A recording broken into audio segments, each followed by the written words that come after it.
Hi there, welcome to this Is Ibrox. My name's Scott Paterson, and we are joined in unfamiliar circumstances for me here at the Podcast Studio in Glasgow. We really appreciate the accommodation and the back office production that is going on in the background to make this interview happen today. Huge thanks to them. Joining us on the podcast today is a really special one. You'll know if you're a follower of the podcast, we have covered the women's team at length recently. It will be coming back for the new season. I'm really pleased to say that joining us today is the new Rangers women's head team coach, Jo Potter. Hi, Jo. Hiya. Very welcome. Thank you very much. Glad to be here. Yes, indeed. So today we're going to cover your career, your introduction to Rangers thus far. I'm particularly keen to know what your thoughts are on the current squad, how people are settling in, particularly new signings. And of course, we have already progressed to our first cup final of the season. Really exciting. For supporters looking in, who's Jo Potter? Yeah, I think obviously if you're north of the border, you might not have heard too much about me, but I've always been in football. I've always coached in football as well as playing in football from a very young age. I started off coaching when I was at Arsenal, actually in the community in their ranks, and so when I was 18, I got pushed kind of down that route because at that time you can't really earn a living and play football professionally at the same time. So it was kind of looking what fits around training schedules, and coaching in the community really was a really good fit to be able to train and earn a little bit of money at the same time. Absolutely. Really. So I kind of got pushed down to that route to start off with. I wasn't actually too keen on it to start off with. Right. Okay. My head was just want to play, football, just want to play football, you know. Yeah. And I kind of had a knack for it early on. I found it quite easy. Brilliant. Found it quite easy to engage, especially with the younger ones. I've grown up around lots of kids and big family, so I found it easy to engage with the kids. And then from then, I just loved it and made sure that I just stayed in it ever since then. Brilliant. And from a playing capacity, midfielder? Yeah. Hard Till I got a little bit older. Not really. I'd say that a little bit of the opposite. I was always kind of a pivot role that liked to link play. I liked to be a possession-based player. You know, I always thought I had an eye for the game. Could see things one step ahead. Understand the game a little bit, yeah. Ideal, brilliant. I was looking at your career earlier on, of course. A few clubs in there, Sheffield Wednesday, Birmingham 3 times, which we'll come back to. I look at particularly your time at Arsenal.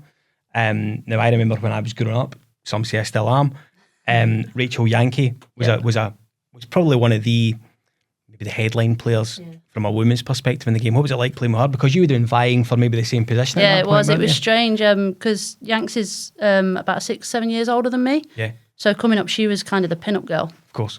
And both being left-footed, as a left-footer, you know, you get stuck out on the left wing quite a lot, even if it doesn't suit you.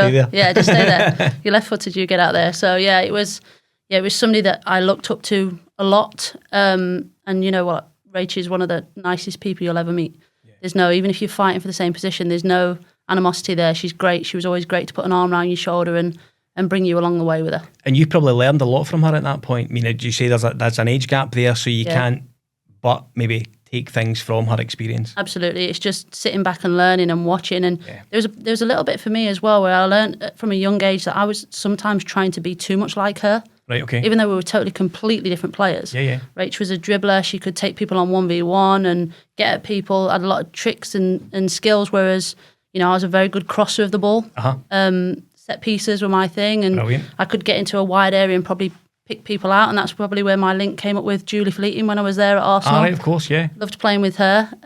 So, yeah, like I could, you know, put crosses onto people's heads or onto people's feet, and Rach was very much the opposite. I think that's something I learned pretty early, is not trying to be the person that's probably playing in front of me. Yeah, absolutely. And trying to be a little bit more myself and bring myself to that position. Yeah, give yourself a bit of uniqueness from your competition almost as well. Exactly, yeah. So, career finished in 2020 after a spell at Reading, and formally announced sort of packing up things in 2021. From a footballer's perspective, retirement, maybe in the women's game, I don't know if it's the same sort of feeling as packing it in the women's game to the men's game. That must have been a really difficult decision for you. Yeah, it was, and it was strange because it was around COVID time, right? And I picked up a couple of injuries before that. I'd snapped my MCL, and then I come back and did my syndesmosis in my ankle, and it was just a little bit like, this again. You Yeah, know, you absolutely. get into a certain age and you're like, how many more of these can I do? And I don't want a big injury in the end to, Absolutely. you know, stop me walking correctly or, course. you know, having a decent life after it and be able to coach. Which is big for you. Which was something that I was always going to do, Yeah. because I worked throughout my career to make sure that I did coach and manage, and even at times I didn't have to do it. I did it because I wanted to do it.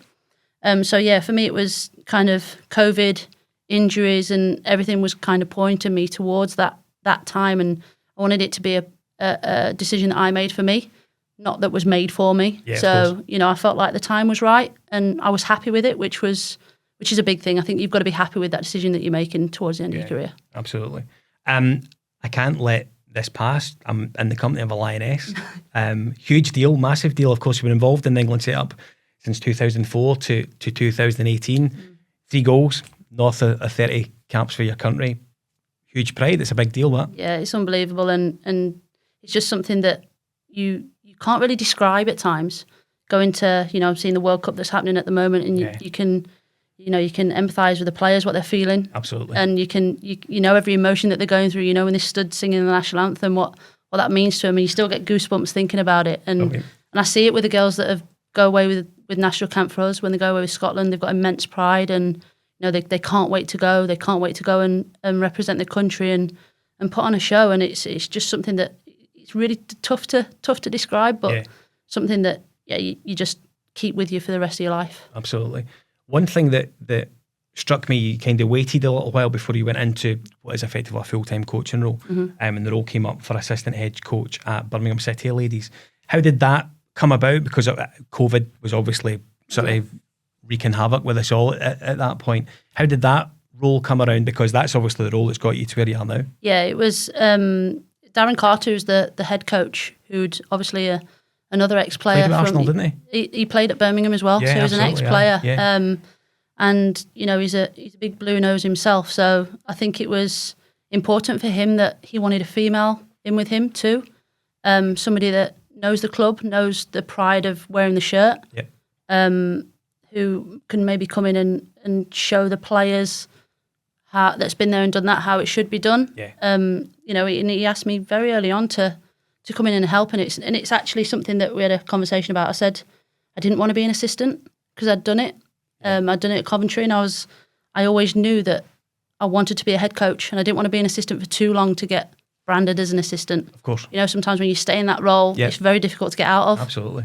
And the longer you go without people saying, you've got no experience of being a manager, you've got no experience of being a head coach, the longer that takes for somebody to give you a chance, then the harder it can be to get out of that. So it was really, it was something that I spoke to him about, and I said, probably if this wasn't Birmingham, I wouldn't have accepted it. Yeah. And I was honest with him from day one with that. And yeah, I had a great year there. We learnt a lot. I think we learnt a lot together because he was still a very new manager and coach in the women's game as well. Yeah.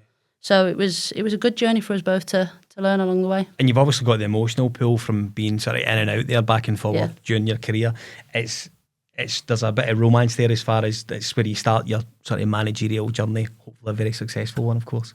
Let's get into the stuff that we're here for. 22nd of June, you're announced as the head coach. Rangers, of course, announced that Malky Thompson will be stepping aside to a role still existing within the academy. And you're appointed, first trip into management, big deal, massive deal.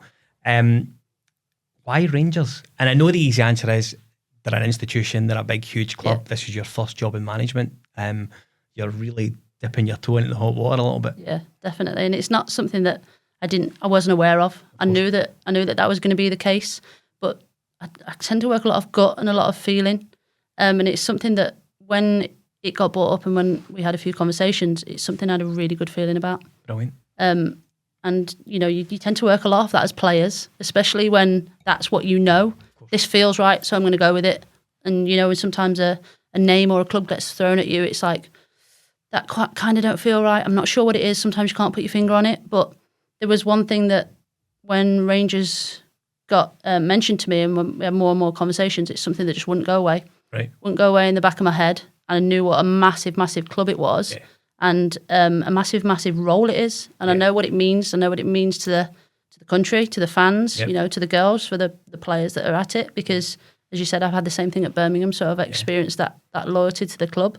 But it's something that's just above all of maybe feeling a little bit intimidated by it. I was excited. Brilliant. And it was something that I thought, well, you know, if I give my all to this, we match, everything was matching, everything, all the conversations that were happening, they were forward thinking, they wanted to move forward, they wanted to progress in the women's game. And it just matched my ambition as well. And it's something that the overriding emotion was excitement as opposed to being a little bit intimidated. So is that jigsaw, almost all the pieces coming together? Yeah, it just felt right, really. Was there anyone you spoke to who had maybe had experience of the club previously before you came up? Was there conversations you had to that regard? Yeah, so I had a player called Christy Murray at Birmingham, who's Scottish international, been around the game a long time. You know, an experienced pro, and she'd had a few conversations with Rangers actually, and it was interesting listening to her, and she spoke about the good people that were at the club. Yeah. And that was a big thing for me, knowing that good people are around, and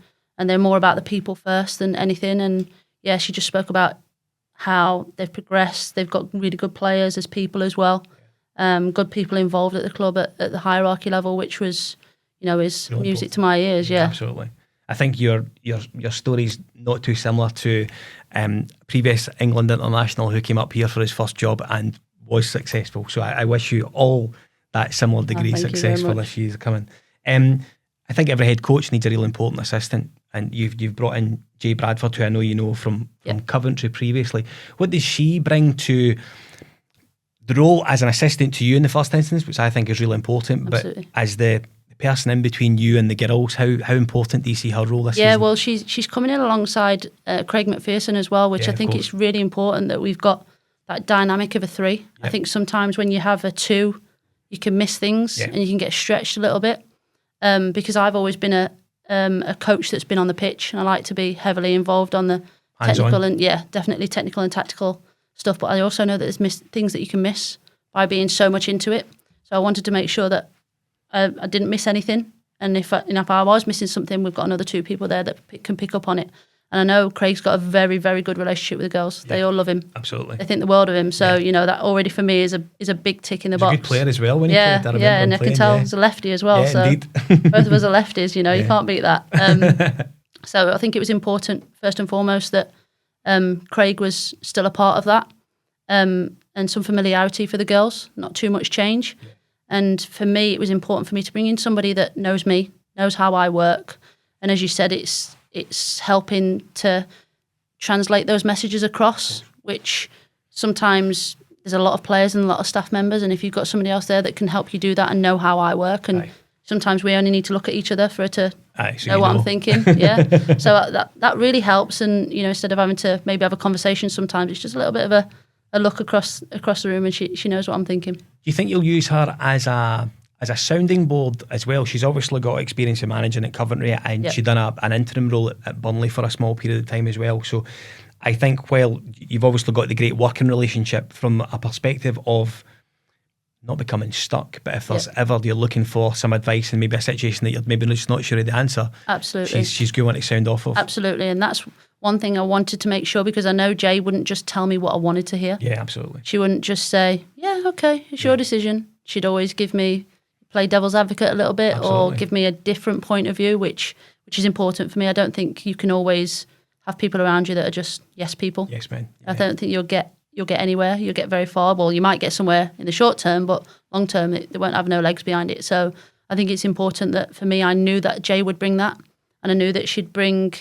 a good relationship with the players. She'll be able to have really good relationships with them, but also know when to cut it off. Yeah, I think that's important as well. Yeah. So yeah, I think she was definitely the right person for me to bring up here. It's quite important. I think the assistant coach role is really underestimated, because above that is the boss, and below that is everyone else. And I think you need to be very, very aware, not if you're the boss, not to become everyone's pal, for want of a better term or phrase. So it's a difficult role.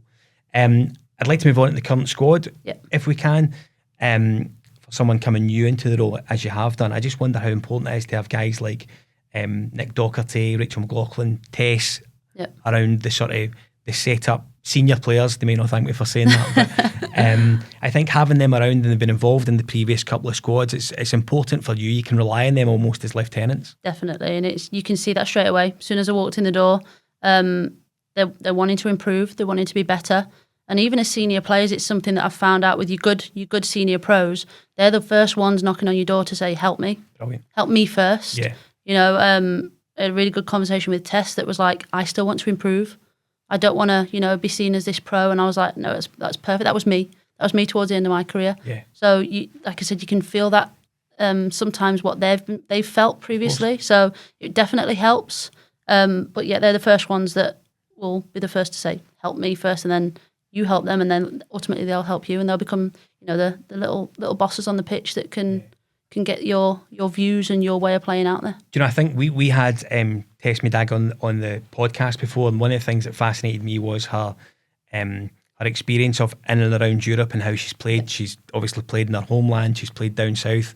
So she was someone who we had a fascinating chat. She was very interesting. I actually felt that she's someone that you could see maybe doing a role similar to what you're doing now. Over the fullness of time, you could understand her going into coaching because of maybe the way she studies the game and the way she plays the game. She plays it very well indeed, and I think she's got a bit of versatility there that I'm sure you'll use as the season goes on. She's a good person to have around. She is. She's great, and you can see it. If you've got a new person through the door, she's the first one to go over, and because she can feel that as well. She's been that person that's had to move away from home. Absolutely. She's had to feel a new environment. She knows what they're feeling potentially, but overall she's a great human being. You can see it.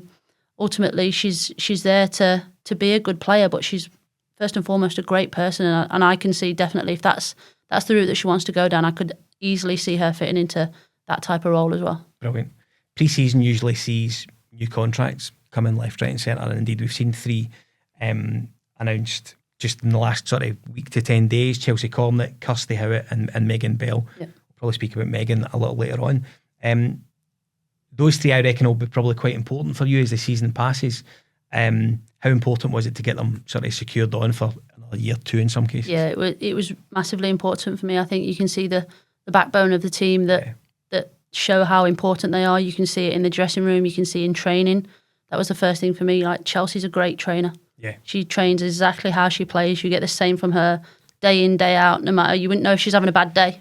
She's always having a good day in my eyes. I wish we could all see that. Absolutely, so do I. But yeah, she's definitely a leader on that training pitch, and it's something that if she wasn't there, you'd notice it. Yeah, of course. So yeah, she, for me, she was a big tick, and she got the first goal last night, which is important for us, and I could see how happy she was, and it was nice for me to see what it meant to her as well. Absolutely. I think when you see these goals going in as at this stage of the season, it's a marker, isn't it? Yeah. And it gives everyone the chance on the front foot. We can definitely go on from here.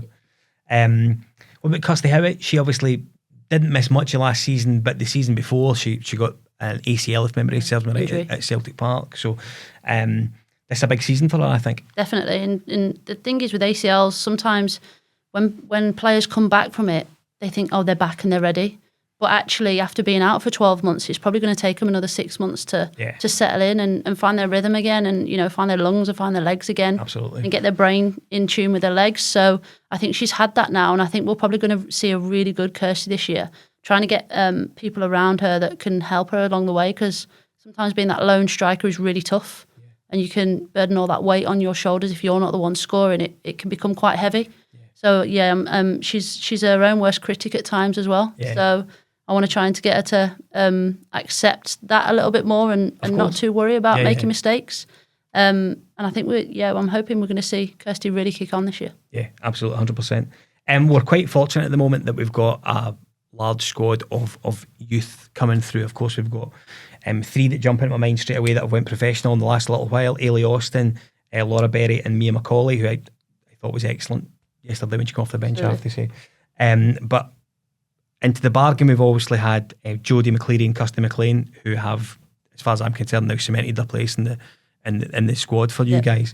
I think one thing we expect almost as Rangers supporters, that if they're young, they should get a chance. Particularly if they're good enough, they should get a chance. These girls are really stepping up and they're taking an opportunity when it's presented to them now. It's good to see. Yeah, it's great to see, and there's some of the best kids at that age that I've seen, and I've coached at every single age group. And you do know when you've got a couple. Normally, when you're coaching at a team, you'll see one, maybe, and you're like, "Oh, she's special." Yeah. I look around and I'm like, the first thing that I say to people is, "We've got some really good kids." Yeah. Really, really good kids, and I don't just mean good. I mean they can be excellent. Yeah. I think we've got, as you said, you mentioned 5 there, and it's like, this is a talented group, you know, and it's like we've got to look after them. We've got to do the right thing by them. Yes, we've got to dip their toe in at the right time. I think that's important, but also not put too much pressure on them. Of course. To be the ones, as I said with Kirsty, to be the ones to start producing week in, week out. Yeah. I think we need to look to our more experienced players to do that and help them along the way. But I want them to, enjoy these moments. I don't want them to be scared of it. I want them to thrive in these moments. And if we can get them to enjoy doing that and enjoy putting the shirt on and it feels light, it doesn't feel heavy, I think we're only going to see the best out of them. How do you think you manage any expectations they have? We'll come to Emma Watson shortly. Obviously, she would have been friends with these and she's moved on for this summer. Whether some of these girls can get to that level, I'm hearing potentially. How do you manage their expectations? Because if they're good enough, they'll be expecting to get a jersey every weekend. It's tough, isn't it? Because I think that's just having that human side and those conversations with them. Yeah. I think setting your standards and your expectations out early really helps. Yeah. I made it very clear to them that this is fresh eyes. This is a clean slate now. So if we're going to start talking about minutes, I need to see you first. I need to see that we've all got a chance. Yep. Everyone's on the same page. Nobody's up above anybody else. Brilliant. We're all here. So I think it was a really good start to pre-season to see everybody fighting for that and then see where people fit in. And then it's just conversations along the way to say, you might be here right now, but you've actually got the potential to be here. And I think just by doing this, this and this, we can get you there, but you need to do this along the way. Yeah, absolutely. Listen, before we move on to maybe players that have moved on, I'd like to ask you about Jane Ross, an idea of where she is in her rehab, how quickly there's a possibility of seeing her anytime soon, do you think? Yeah, I think she's just had to have another little operation just to trying to help that extension of the knee. So we're not looking too far ahead of where she would have been. So I think it's looking a lot more positive now, and hopefully into the new year we can start to see Jane around and on the pitch. Excellent, good stuff, good news. The club lost 2 big players from the female side of things in the summer. Of course, Sam Kerr moved on to Bayern Munich and Emma contract expired. It's not to say Kayla McCoy, Jenny Danielson and Hannah Davison also have left. Yep. I want to focus on Sam and Emma, if I may. Played a relatively big part last season. Sam Kerr in particular, big voice, big face, big personality in and around the changing room. So it's a void to fill. It is. Have you noticed, and I appreciate you went around last sort of year when they were in the changing room, but do you notice that void to fill almost? Yeah, and it's something that you do look to replace as a character. Of course. And that was a reason for me, as well as Rachel Rowe's experiences and playing ability. She does have that character. She does bring that voice. Brilliant. So it was something that we do look at. We look at the person as well. But I did meet Sam a couple of times before she headed off to Germany, and I can see why she is such a big character in the dressing room. She's a great girl. She wants to learn as well, and I think that's a big positive of why she'll go on and be successful. But I think that the girls accept that happens, and they don't hold that against anybody. But we're always looking for that next one. I think that's what Rachel can come in and particularly fill that Sam kind of role, and be very different with it as well. Yeah, because Rachel, she can be straight talking as well. She can tell people straight along the way and produce. No matter what rate she gets, she can produce a little bit like Chelsea. Brilliant. You won't know she's having a bad day. She'll always run around and give her all on the pitch. So I'm looking forward to that one. I have to say as well, I think that considering both players moved on of their own accord, exercising their rights certainly, I think it's huge kudos to the setup at the football club, particularly in Emma's case. Yeah.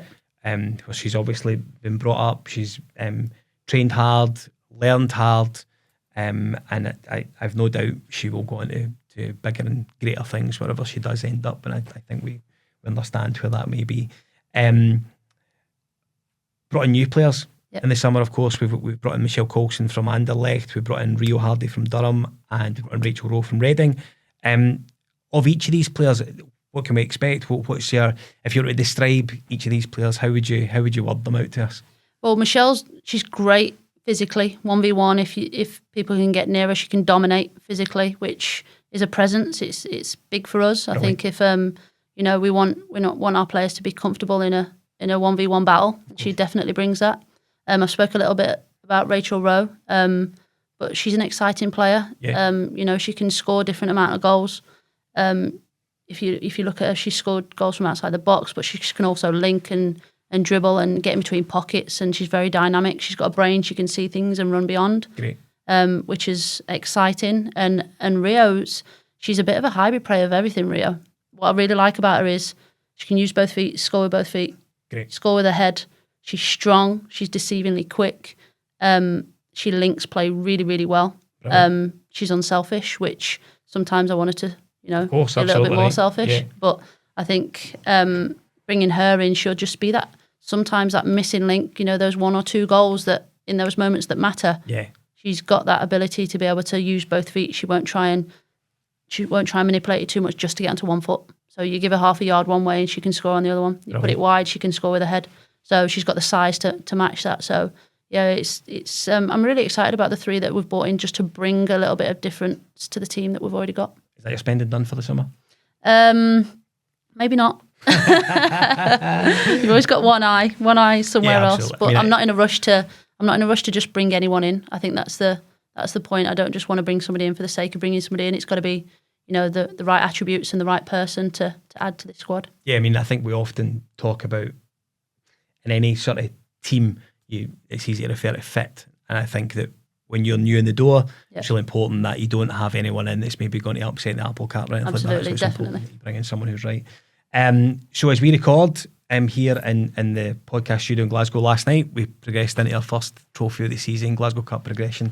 11-0 victory over Queen's Park at Broadwood, which is quickly becoming a mini Ibrox, I have to say, which is quite nice to see. Goals across the pitch, hat-trick on her debut for Rio, coming off the bench. Hat-trick for Megan Bell. She's had a tough time of it last year or so with injury. I seen bits and pieces, highlights today. She looked like she was really on it. She was, and it's really good for me to see because in my post-match I mentioned some of the little conversations that I'm having with players, and it's nice to see, and she was definitely one of those. Yeah. I was asking her to do something a little bit different to what she's probably been asked to do previously or her tendencies. But you see something in players sometimes, and she's got great technical ability. She's got set pieces up there with some of the best that I've seen taken. So, she's definitely got a weapon there that we need to use, and I think it's just getting Megan used to being one of those players, because I think it's tough when you come in and you've not been used. Yeah. You can definitely, be on the floor a little bit, and it's just trying to build her up and recognise that, you're a big part player for us, and what you've got will definitely add to this team and to the starting 11 whenever that may be. So I think last night she showed her qualities and what she can bring, and I just wanted to keep doing that even more. So that's an interesting thing. And one thing that, because she was out for such a long period of time, how difficult is it to get back into that swing of things and really hit the ground running? Because as we spoke about, there's young whippersnappers ready to come in and take your place, so you really have to perform. You do, and I made sure that on my first day through the door I spoke with every single player, and I give them a chance not to let anything fester, because I know sometimes you're thinking, I want to get this off my chest, I need to say that, I wonder if they're the same, or if they've been told this about me, or if they're thinking the same way. So I spoke with Megan on the first day, and she told me what a tough time she'd had. Personally, I think that not playing too much or not being used is very difficult. But I had a really good conversation with her, and I think allowing players to speak to you sometimes freely and openly, knowing that you're not going to be judged, and you've maybe experienced those moments yourself and how hard it is, that as long as we're honest with each other and we back up what we're saying, then you're gonna get even more back from the players. And I think we're starting to see that from Megan. She's producing in training more now, which we needed from her, and she brought it into the game, and that translation from training into a game is massive. Yeah, absolutely. It was good to see. As I say, I felt sorry for her recently, because it's just every so often it looks like she was on the verge of a full recovery. There was a setback, and I appreciate that's maybe the the life of a footballer. Yeah. There's always a risk that can happen. But I felt it was really nice to see her get on the score sheet and in the manner. It looked like she's got a really good relationship with Kirsty Howitt up top. I think there was a cutback for one of Kirsty's goals, and I just think they looked like they developed a bit of a sixth sense between each other, understanding, which is going to be good for them. And it's just building those connections, and it's just trying to get them to spend a little bit more time with each other, not disrupting that rhythm and that flow a little bit, and starting to do a little bit more individual stuff together, separate away from the group, that just builds those connections a little bit more. Yeah. Because it's sometimes in isolation you can start to have a conversation instead of it being in the hurry of things in training. You don't have time to say, well, in that moment I want that there. Of course. So you can isolate it a little bit. We can get them into moments where they can have real conversations and say, when I do this, I want this. When I do that, I want that. So, it's just building that time, just spending time really and building those relationships. I'd like to ask you about the facility that we have at the training centre. Yep. And I know you've been sort of in and around the football. You've been at Arsenal, Birmingham, Sheffield Wednesday, etc. The training centre is quite a spectacular place, is it not? It is, and that's one of the things that really takes you back when you walk in. And how integrated the women are into that setup as well, I think is important. It's massively important. Yeah. And sometimes, clubs do say they are, and in reality they're not. Pay a bit of lip service. Mm-hmm. A little bit. But it's actually really nice to see that you do walk in the door and everybody really is integrated into the building, and it's a really nice place to be. It's a really good feel. Yeah. That's something that when I came up I noticed, and again added to my gut feeling of, instantly you normally look for red flags, and there's things that you look for. Being in the women's game, you look for red flags along the way. And when I spoke to Jay initially, I was like, there's just none for me right now, and it has a really nice like homely feel to it, family feel to it, which was important for me. So I think feeling that day in day out only helps you produce what you can produce. I remember when we spoke to Nick Dock previously, it was one of the things that she spoke about was that it promotes the one club sort of ethos, if you like. Everyone is very much in it together. Everyone's around at the same time, and you can have a conversation with a player that's playing the maybe group beneath you, or some of the senior players in the men's team. It supports that theory of the one club that the club are promoting. It does, and you see it day in, day out, and it's not just something that is said, it's actually lived and breathed, because you can walk down the corridor and people are talking about your game last night, and you're talking about their game in the afternoon, and everybody's interested. They're actually really interested. It's not, I usually say, it's not lip service, it's really who's playing. No, it's real. They do show an interest, and they do care. So. Last season the women's team played at Ibrox. Obviously you would never had the opportunity, neither did I, to go and play at Ibrox. It would be fantastic to get there and get the fans in again for another game potentially this season, wouldn't it? Absolutely, and it's stuff we've already spoke about. I've spoke to the hierarchy about it. We're going to get as many games there as possible that we can. They're really keen on promoting the women's games and trying to get as many fans through the door, because I think it's important, and I think we want a style of playing football that once you get the fans there, you keep them there. Yeah. And they are entertained, and they are seeing a way of playing, and they are seeing that heart and desire that is needed to put that shirt on. 13th of August, game day 1. Yep. And I appreciate we've got a sort of wee trip to Spain in between there and now, which is great. Spartans, match day 1. How do you feel about it? You feel you're ready? You feel the squad are in a good place, good to go? Yeah, and one thing I've noticed about this squad is they're really coachable. I give them something to do and to try, and they've really embraced it with both hands, and that's not a given. Yeah. You can go in places sometimes and you're fighting a few little battles, whether that's with an attacking unit, whether that's with the whole team, whether that's with just one or two players, just to get that buy-in to just really give this a go. And if it's not working, then we'll talk about it. But let's give it a go first. But these bunch of girls, they've been absolutely great at it, and I've asked them to do a couple of things, and within one or two goes, it's there. Brilliant. So I'm really looking forward to it, and if I wasn't confident beforehand or thinking there's not a lot of time, I'm definitely confident now. They've obviously won the league a couple of years ago, so they know that it's something that's well within their capabilities. An important season for them all. And listen, before I let you go, I just want to take everyone at this Ibrox wishes the very best of luck for this season. Thank you very much. I hope you're very successful, and you can be here one day with a big shiny trophy one day very Hopefully. soon. Indeed. Hopefully. So thanks for joining us, Jo. Thank you very much. So don't forget, this Ibrox Women's podcast returns on a monthly basis from the end of August. Claire Gemmell is coming back to the pod and she'll be joining us to record something on a monthly basis. So we look forward to putting that out. Hopefully we'll have some input from the club and maybe get some players along to join us as well. If you are following us on the podcast, thank you. If you're not, we're available right across social media: Twitter, YouTube, Facebook, Instagram. We're also on TikTok for the young team, not me. If you get the chance to join us, then please do. Don't forget to like and subscribe. Everything that we're doing, there's lots of content coming from this Ibrox this season. Thanks for joining us. Bye for now.